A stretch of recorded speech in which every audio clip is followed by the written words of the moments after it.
Əmək və Əhalinin Sosial Müdafiəsi Nazirliyinin tabeliyindəki Dost İnklüziv İnkişaf və Yaradıcılıq Mərkəzində Azərbaycanın ilk inklüziv teatrı olan Əsa Teatrının hazırladığı Axtarış tamaşasının premyerası olub. Tədbirdə hökumət rəsmiləri, millət vəkilləri, incəsənət xadimləri iştirak ediblər. Qonaqlar əvvəlcə mərkəzin təlimçi və benefisiarlarının əl işləri ilə tanış olublar. Tamaşadan əvvəl Əmək və Əhalinin Sosial Müdafiəsi Naziri Anar Əliyev Əsa Teatrının kollektivini yeni yaradıcılıq uğurları münasibəti ilə təbrik edib. Əlilliyi olan və olmayan peşəkar aktyorların rol aldığı Axtarış tamaşasının quruluşçu rejissoru Nihat Qulamzadə bu səhnə əsəri haqqında danışıb. İlk dəfə olaraq belə biz üsluba əl atmışıq ki, hibrid tamaşadır. Yəni bir tamaşada iki müxtəlif, fərqli, hətta bir-birinə zidd olan əsərdən istifadə etmişik ki, bu da böyük mütəfəkkir Fəridəddin Əttarın Quşların Dili əsəri və Albert Camus'un ekzistensial fəlsəfənin belə deyim öncülərindən olan müəllifin anlaşılmazlıq faciəsi əsasında hazırlanmış hibrid tamaşadır. Yəni bu bir tamaşa xəttinin tamaşada iki xətt, ayrı-ayrı xəttlər var, amma yekunda biz vahid bir ideyaya birləşirik, vəhdət yaradırıq bu ideyalar içərisində və çox koloritli aktyor belə deyim heyəti var.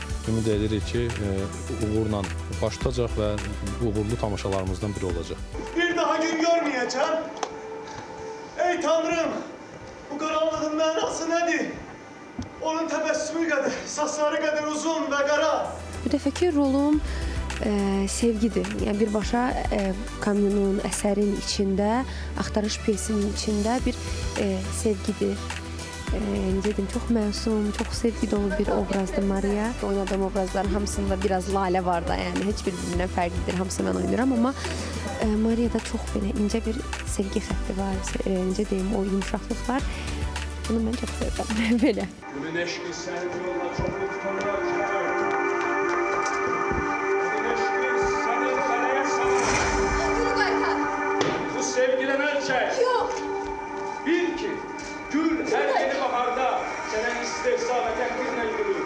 Və onun gülüşü sənə olan sevgi və marağından deyil. Gülüşü ona gətirə bilməz. Premyer olduğu üçün az da olsa həyəcan var, amma düşünürəm ki, həmişəki kimi əla, super olacaq.